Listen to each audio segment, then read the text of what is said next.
Muy bien, amados, pues la semana pasada, con motivo de la Semana Santa, iniciamos una serie titulada Las facetas del Rey.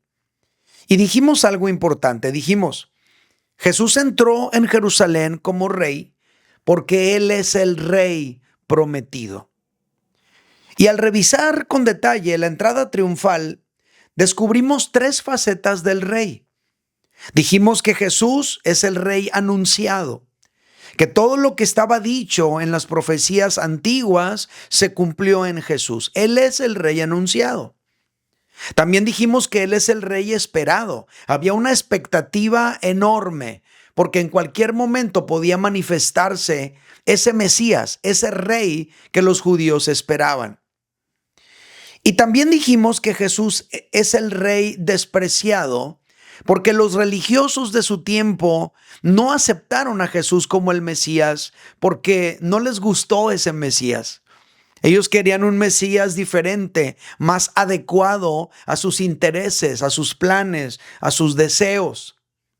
Y ese desprecio por parte de los religiosos de su tiempo nos lleva a un par de facetas más de Jesús como rey. Y son las que vamos a revisar el día de hoy. Jesús, además de ser el rey anunciado, además de ser el rey esperado y además de ser el rey despreciado, Jesús también es el rey que murió y resucitó. Estas son dos facetas más que vamos a revisar el día de hoy.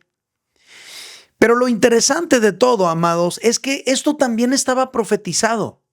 La muerte y resurrección de Jesús estaba profetizada desde el Antiguo Testamento. El profeta Daniel dijo, por ejemplo, Daniel 9:26, y después de las 62 semanas se quitará la vida al Mesías. Daniel es muy claro, él está profetizando la muerte del Mesías. Pero antes de Daniel, ya lo había dicho también el profeta Isaías. Él dijo, por ejemplo, en Isaías capítulo 53, versículos 7 al 9, vamos a notar cómo la muerte del Mesías, la muerte del rey, ya estaba anunciada. Dice, versículos 7 al 9, angustiado él y afligido, no abrió su boca, como cordero fue llevado al matadero, y como oveja delante de sus trasquiladores, enmudeció y no abrió su boca. Lo primero que notamos aquí es que la muerte del Mesías no sería súbita, no sería un asunto instantáneo, sino habla de un cordero que es llevado al matadero, que es angustiado, que es afligido. Versículo 8, por cárcel y por juicio fue quitado. Hablamos ya aquí de la muerte, fue quitado, y su generación, ¿quién la contará? Se está hablando de alguien que no tuvo hijos biológicos, y su generación, ¿quién la contará? Porque fue cortado de la tierra de los vivientes, y por la rebelión de mi pueblo fue herido. Y se dispuso con los impíos su sepultura, mas con los ricos fue su muerte, aunque nunca hizo maldad, ni hubo engaño en su boca. O sea, Isaías está profetizando la muerte de Cristo. Y efectivamente, tal como lo profetizó Daniel, tal como lo profetizó Isaías, el rey murió. La Biblia lo plantea así, Lucas 23:46 dice, entonces Jesús, clamando a gran voz, dijo, Padre, en tus manos encomiendo mi espíritu, y habiendo dicho esto, expiró, murió. El rey murió. Entonces la muerte del rey, ese rey prometido que estaba profetizado desde el Antiguo Testamento, se cumplió en Jesús tal como estaba escrito. Jesús es el rey que murió. Pero no se quedó en la tumba, y eso es algo que celebramos también. Jesús resucitó, y la resurrección de Cristo también estaba profetizada. Hay un salmo, es uno de los más famosos respecto de este asunto, es un salmo de David. Dice, por ejemplo, Salmo 16, verso 10, porque no dejarás mi alma en el Seol, ni permitirás que tu santo vea corrupción. El Seol hace alusión a la tumba, el Seol hace alusión al lugar donde van los muertos, y dice David que Dios no dejaría al Mesías allí y que no permitiría que su cuerpo se descompusiera, que su cuerpo viera corrupción. David estaba profetizando la resurrección de Cristo en este salmo. Y alguien pudiera preguntar, y de una manera muy lógica y muy natural, ¿y cómo sabemos que David está hablando de Cristo?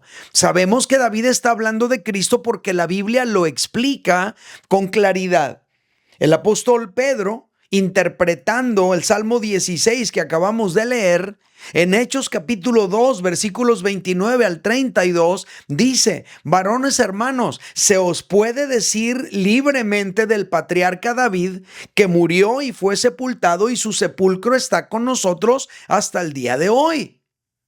O sea, lo que está profetizado en el Salmo 16 no se puede referir a David, porque David está en el sepulcro. Verso 30, pero siendo profeta, David era profeta, no nada más rey, profeta también, y sabiendo que con juramento Dios le había jurado que su descendencia en cuanto a la carne levantaría al Cristo para que se sentase en el trono. O sea, sabiendo David que Dios le había hecho una promesa de que de sus descendientes iba a levantar un rey.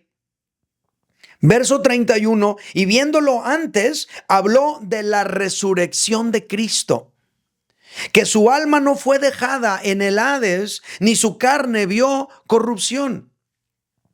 Versículo 32, a este Jesús resucitó Dios, de lo cual todos somos testigos.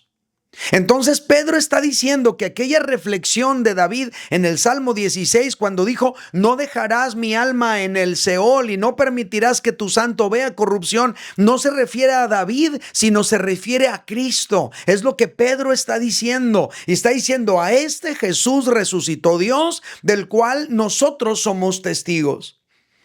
Ahora, esa frase, todos nosotros somos testigos, nos da herramientas para afirmar que la resurrección de Cristo es un hecho verídico respaldado por el método legal. ¿Qué es el método legal? Bueno, el método legal puede incluir los testimonios de personas que presenciaron los hechos. El método legal puede incluir documentos que afirman que cierto hecho es verídico. No se puede probar la resurrección de Cristo científicamente porque no lo podemos repetir a capricho. No podemos volver a matar a Cristo para que resucite y comprobarlo vez tras vez. Pero sí podemos comprobar legalmente la resurrección de Cristo con el testimonio de los que lo presenciaron y con los documentos que lo narran. Me refiero a los evangelios y me refiero a las epístolas del Nuevo Testamento. Son documentos muy cercanos al acontecimiento de la muerte y resurrección de Cristo. Por ejemplo, checa lo que dice 1 Corintios 15, versículos 3 al 8. Dice: porque primeramente os he enseñado lo que asimismo recibí. ¿Qué cosa? Número 1, que Cristo murió por nuestros pecados conforme a las Escrituras. Esto es algo que también nosotros hemos venido revisando. Versículo 4, y que fue sepultado y que resucitó al tercer día conforme a las Escrituras, como lo venimos revisando. Y que apareció a Cefas, es decir, Pedro, y a 2 y después a los 12. Después apareció a más de 500 hermanos a la vez, de los cuales muchos viven aún, dice Pablo, y otros ya duermen. Después apareció a Jacobo, después a todos los apóstoles, y al último de todos, como a un abortivo, me apareció a mí.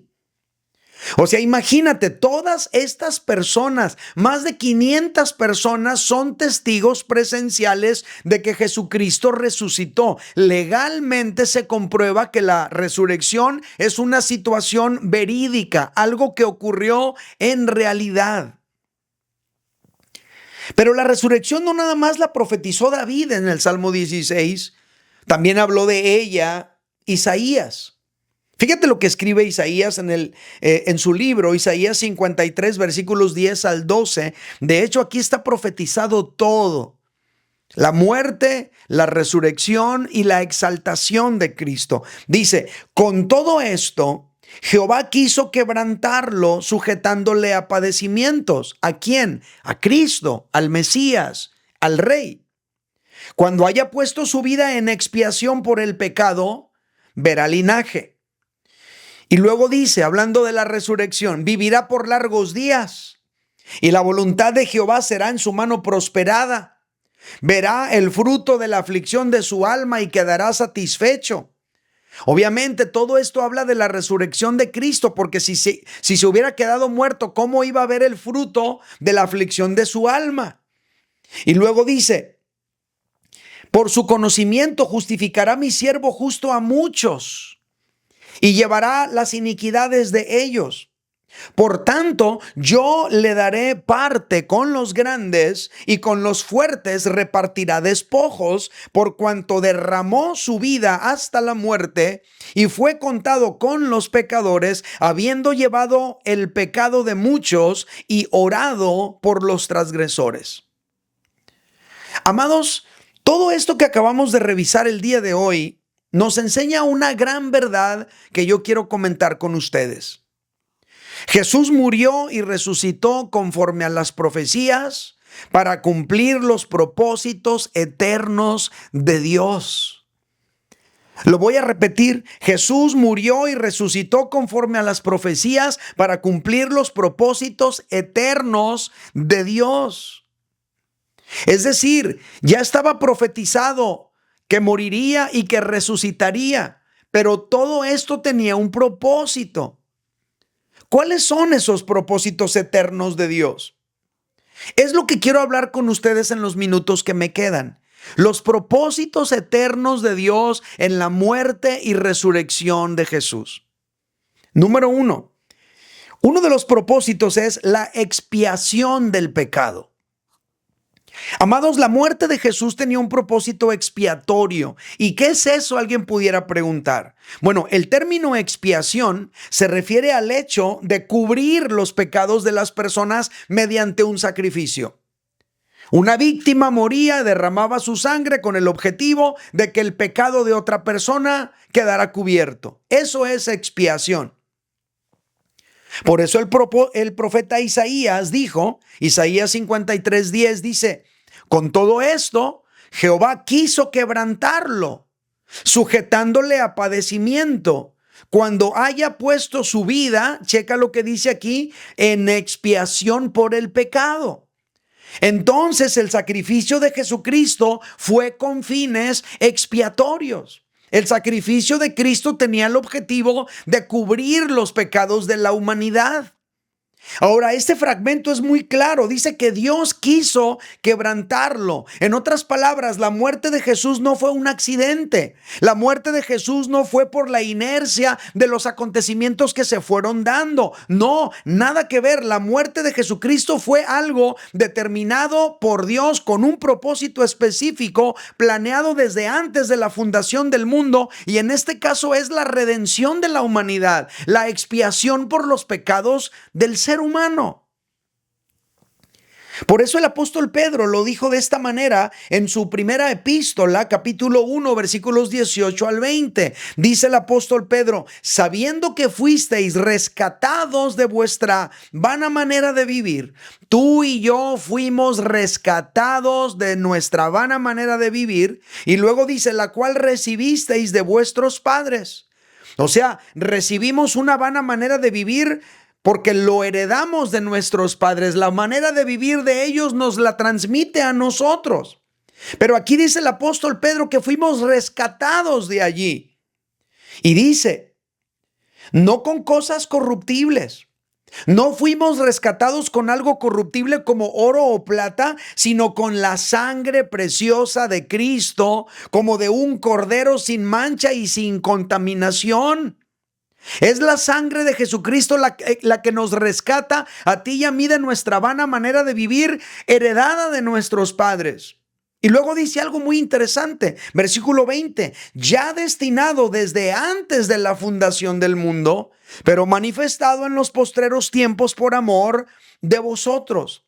Entonces el plan de expiación del pecado y la redención del hombre ya estaba establecida por Dios desde la eternidad, desde antes de la creación del mundo. Se determinó que sería esta redención mediante la sangre preciosa de Jesucristo, el Hijo de Dios. El Rey murió, sí, pero murió con un propósito. Y el propósito era pagar el precio de nuestros pecados. El Rey murió, sí, pero murió con un propósito. Y el propósito era rescatarnos a ti y a mí de nuestra vana manera de vivir que heredamos de nuestros padres. Así que si aquí entre nosotros hubiera alguien que tú quisieras dejar tu vida pecaminosa, tus ataduras, tus adicciones, todo lo que te ata a vivir una vida vana, si tú quieres dejar las ataduras de tus pecados, puedes hacerlo. Gracias a que Cristo cargó sobre él tu pecado y el mío mediante un sacrificio expiatorio. Entonces la muerte de Cristo tenía un propósito. Por eso nuestra verdad central. Jesús murió y resucitó conforme a las profecías para cumplir los propósitos eternos de Dios. ¿Cuáles son esos propósitos? La expiación del pecado, pero número 2, la exaltación de Cristo por encima de todo. Cristo no nada más murió, también resucitó. La resurrección de Cristo tenía un propósito también, pero el propósito de la resurrección de Cristo era la glorificación. Es decir, colocar a Jesús en una posición de máxima exaltación. Por eso Isaías dijo, Isaías 53:12, por tanto, yo le daré parte con los grandes. No lo iba a dejar en humillación, le iban a dar parte con los grandes y con los fuertes repartirá despojos. ¿Y por qué? Dice, por cuanto derramó su vida hasta la muerte, y fue contado con los pecadores, habiendo él llevado el pecado de muchos y orado por los transgresores. ¿Qué es lo que está diciendo Isaías aquí? Dice que por cuanto derramó su vida hasta la muerte, tiene parte entre los grandes. O sea, mediante la humillación, Jesús obtuvo la exaltación. Y esto es algo que el Nuevo Testamento lo explica mejor. Es más detallado. Por ejemplo, Filipenses capítulo 2, versículos 8 al 9 dice, y estando en la condición de hombre, está hablando de Jesús, que siendo Dios, ahora está en la condición de hombre, se humilló a sí mismo, haciéndose obediente hasta la muerte y muerte de cruz, por lo cual Dios también le exaltó hasta lo sumo y le dio un nombre que es sobre todo nombre. Mira cómo se puede observar aquí de una manera tan clara ese propósito de la resurrección de Cristo, la exaltación. Le dio un nombre que es sobre todo nombre. Dios le exaltó hasta lo sumo, hasta lo más alto. Y alguien pudiera preguntar, ¿y cuál era el objetivo de poner a Jesús en esa posición de exaltación y de máxima autoridad? ¿Era nada más para darle un lugar de honor y ya? ¿O cuál es la onda? No, amados. Jesús resucitó para establecerse por encima de todas las cosas y someter todo lo existente debajo de sus pies para recuperar todo lo que Adán perdió con su caída, con el pecado, con el fracaso que Adán tuvo en el Edén. Se los explico con más detalle. Cuando Dios creó al hombre, le dio potestad sobre todo lo existente. Génesis 1, 27 y 28 dice, y creó Dios al hombre a su imagen, a imagen de Dios lo creó, varón y hembra los creó, y los bendijo Dios y les dijo, fructificad y multiplicaos, llenad la tierra y sojuzgadla, y luego dice, y señoread en los peces del mar, en las aves de los cielos y en toda bestia que se mueve sobre la tierra. Fíjate cómo Dios puso al ser humano por encima de todo lo creado. Pero el hombre perdió toda esa potestad cuando cayó en pecado en el jardín del Edén.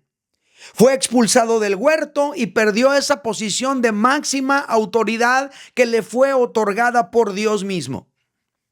Pero cuando Cristo vino, asumió la naturaleza humana, pagó el precio por el pecado de los seres humanos a través de su muerte, pero resucitó de entre los muertos y con ello recuperó lo que Adán perdió. Y si alguien dijera, pero ¿por qué? ¿Por qué dice eso, pastor? Porque la Biblia lo plantea. Por eso el autor de la carta a los Hebreos, meditando sobre el Salmo 8 que escribió David, dice lo siguiente, Hebreos 2, 6 al 10. Pero alguien, se refiere a David, ese alguien es David, pero alguien testificó en cierto lugar diciendo, ¿qué es el hombre para que te acuerdes de él? Aquí está citando el Salmo 8. O el Hijo del Hombre para que lo visites. Le hiciste un poco menor que los ángeles. Le coronaste de gloria y de honra y le pusiste sobre las obras de tus manos. Todo lo sujetaste bajo sus pies. Está reflexionando el autor de la carta a los Hebreos sobre el Salmo 8 de David. Y luego dice, porque en cuanto le sujetó todas las cosas, nada dejó que no sea sujeto a él.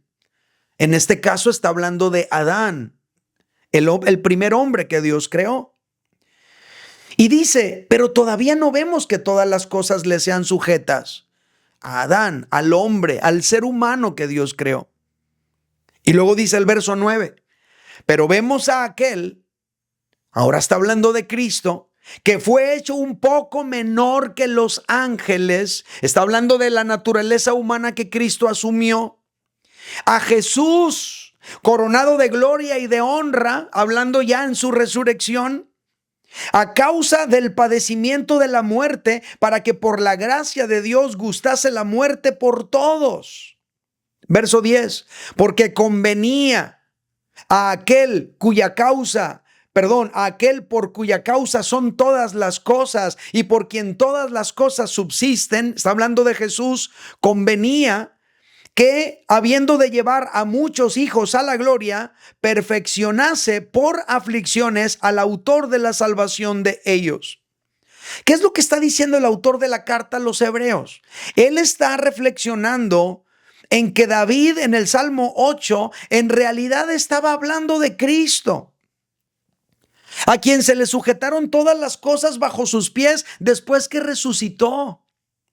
Y si esta prueba te parece pequeña, el apóstol Pablo también habla de esto. Efesios 1, versículos 19 al 22, hablando de cómo todas las cosas le son sujetas a Cristo bajo sus pies, dice, y cuál la supereminente grandeza de su poder, la supereminente grandeza del poder de Dios, para con nosotros los que creemos, y dice, según la operación del poder de su fuerza, la cual operó en Cristo, resucitándole de los muertos y sentándole a su diestra en los lugares celestiales, sobre todo principado y autoridad y poder y señorío y sobre todo nombre que se nombra, no solo en este siglo, sino también en el venidero. Está hablando de la exaltación máxima de Cristo. Verso 22, y sometió todas las cosas bajo sus pies.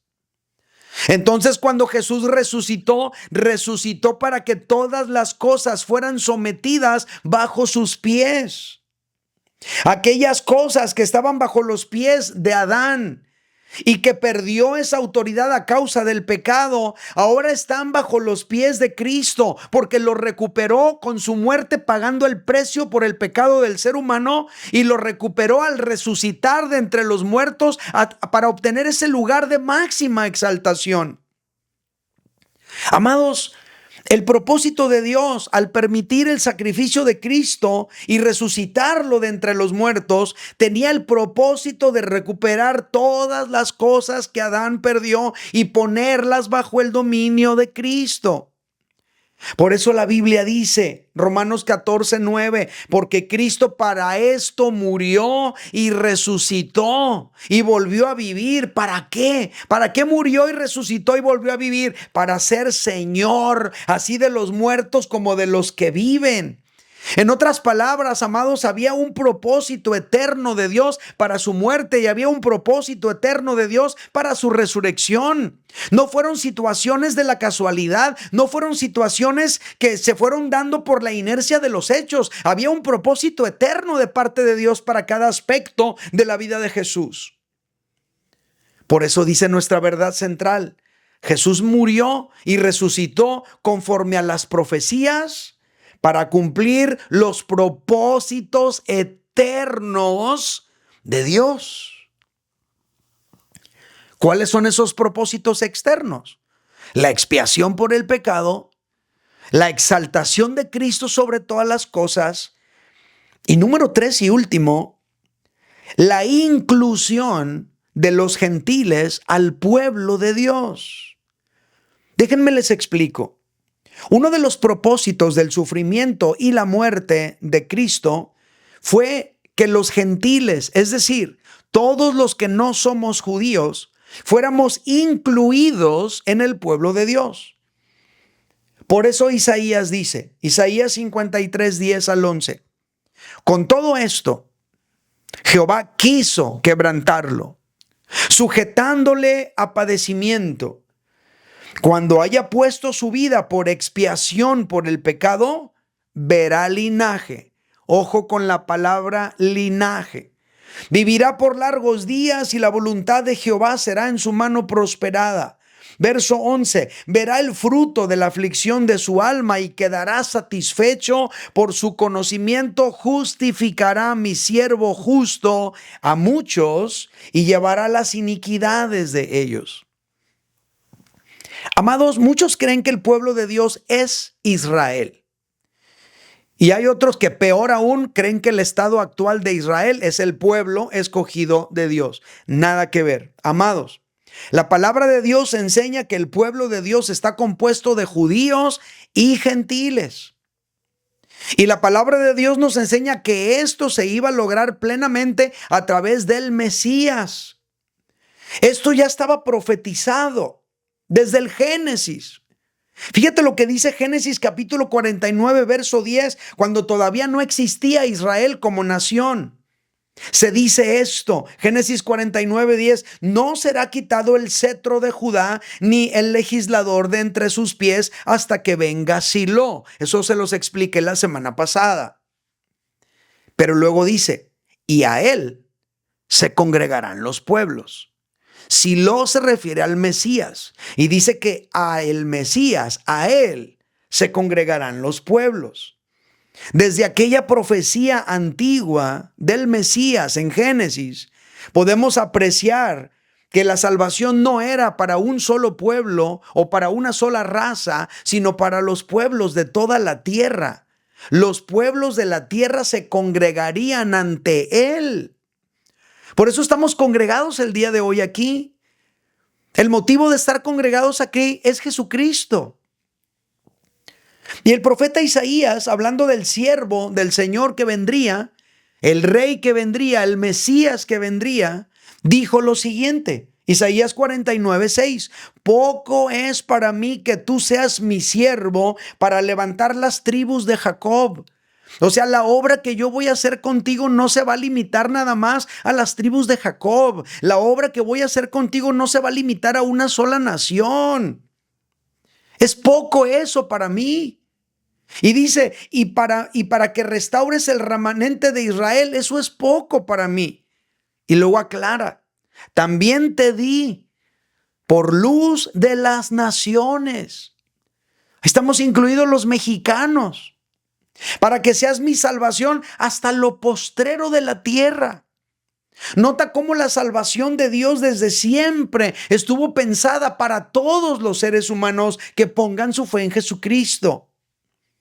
Y ya en el Nuevo Testamento, el apóstol Pablo, meditando en la obra redentora de Jesús, escribe lo siguiente, Efesios 2, versículos 14 al 16, dice, porque Él es nuestra paz. Está hablando la paz entre dos pueblos, los judíos y los no judíos.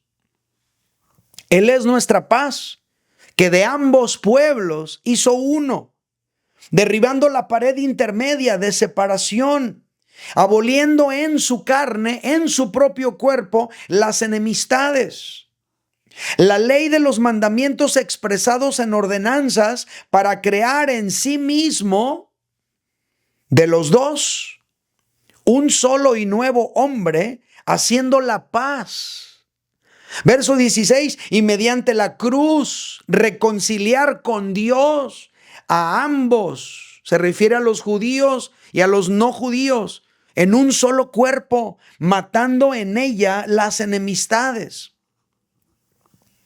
Por lo tanto, amados, Jesús con su muerte en la cruz abrió la puerta para que todos los que no somos judíos, los mexicanos y americanos y canadienses y peruanos y argentinos, todos pudiéramos ser incluidos en el pueblo de Dios y darnos la oportunidad de ser salvos. Ese era el propósito de Dios. Hoy, el día de hoy, tú y yo somos el pueblo de Dios. El día de hoy tú y yo somos esa congregación profetizada en el Génesis, y a él se congregarán los pueblos. Tú y yo estamos incluidos en esa profecía. Por eso el apóstol Pedro dijo en primera de Pedro capítulo 2 verso 9, mas vosotros sois, ustedes son linaje escogido, real sacerdocio, nación santa, pueblo adquirido por Dios, para que anunciéis las virtudes de aquel que os llamó de las tinieblas a su luz admirable. Amados, tú y yo somos ese linaje escogido. Tú y yo somos ese real sacerdocio. Tú y yo somos esa nación santa. Tú y yo somos ese pueblo adquirido por Dios. Y fuimos adquiridos con la sangre maravillosa de su Hijo Jesucristo, que fue derramado en esa cruz para lavar tus pecados y los míos, y para rescatarnos de vuestra vana manera de vivir que heredamos de nuestros padres, y para que seamos incluidos en la salvación y en el pueblo de Dios. Ese fue un propósito eterno de la muerte y de la resurrección de Cristo. Así que, por favor, no hagas caso de aquel que te dice que tú no vales nada. Es un ignorante el que te dice eso. No hagas caso de aquel que te dice que no sirves, que tu vida no tiene valor. Es un ignorante el que dice eso. Porque tú y yo, al estar en Cristo, somos pueblo de Dios. Somos valiosos para Él. Somos importantes en su mente y en su corazón, porque Él derramó su sangre por nosotros y resucitó de entre los muertos, para que tú y yo seamos su pueblo. Dios te tenía a ti en su mente desde antes de que el mundo existiera. Por eso te creó, por eso llegaste a la existencia, para que seas su hijo, su hija, su pueblo. Era un propósito eterno, maravilloso, que tú y yo tenemos que celebrar constantemente. Quiero recordarles la verdad central del día de hoy. Jesús murió y resucitó conforme a las profecías para cumplir los propósitos eternos de Dios. Repítalo conmigo cuando cuente 3. 1, 2, 3. Jesús murió y resucitó conforme a las profecías para cumplir los propósitos eternos de Dios. No se les oyó muy fuerte. Dígalo de nuevo lo más fuerte que pueda. 1, 2, 3. Jesús murió y resucitó conforme a las profecías para cumplir los propósitos eternos de Dios. ¿Cuáles propósitos? La expiación del pecado, la exaltación de Cristo por encima de todo, la inclusión de los gentiles en el pueblo de Dios.